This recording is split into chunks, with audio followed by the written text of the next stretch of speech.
Enoch Powell was the most controversial of Tory politicians before Margaret Thatcher. His devotees claimed he was a man of unwavering principle. His detractors, that he represented the respectable face of gutter politics.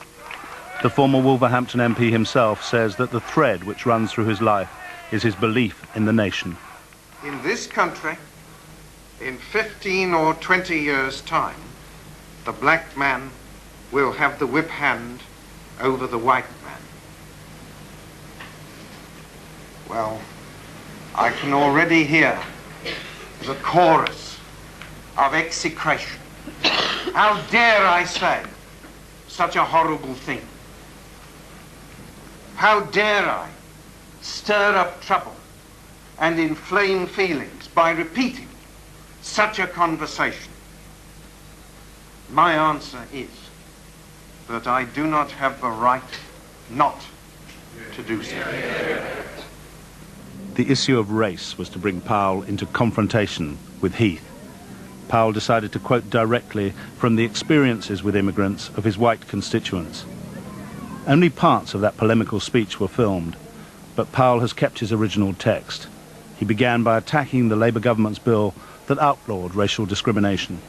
The discrimination and the deprivation, the sense of alarm and of resentment lie not with the immigrant population, but with those among whom they have come and are still coming. This is why to enact legislation of the kind before Parliament at this moment is to risk throwing a match onto gunpowder. Powell quoted a letter he said he'd received about an elderly widow living in Wolverhampton, the only white resident left in her street. He quoted from the letter, "She's becoming afraid to go out. Windows are broken. She finds excreta pushed through her letterbox. When she goes to the shop, she's followed by children, charming, wide-grinning piccaninnies. They cannot speak English, but one word they know, racialist, they chant." Those whom the gods wish to destroy, they first make mad. We must be mad.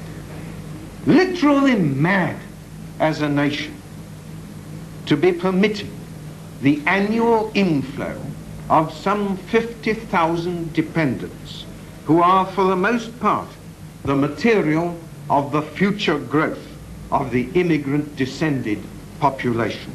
It is like watching a nation busily engaged in heaping up its own funeral pyre.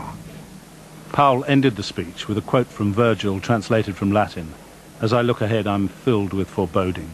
Like the Roman, I seem to see the river Tiber foaming with much blood." It was that line, not filmed at the time, which gave the speech its Rivers of Blood title. As the storm broke in the press, the Times condemned it as an evil speech, and there were growing demands for Ted Heath to sack Powell from the shadow cabinet. And the Smithfield meat porters marched on Parliament with a petition. There's 2,026 signatures there to say that Mr. Enoch's right, that we have the right to say who we like and who we don't like. This is not a racial problem. All we say is that we've got enough immigrants into the country and that no more should be allowed in. Nobody had any idea of the effect that it would have. It touched the spring, a spring which vibrated in the hearts of millions of people in this country. 2,000 signatures in 2 days. Edited Press, 88% of Slough people say they support Enoch Powell. 88% Slough people. But I've achieved a good deal, and I hear my voice coming through in what is said, and I see myself being proved right. What I had to say about immigration, what I had to say about the nation, what I had to say about Europe was heard and is still echoing.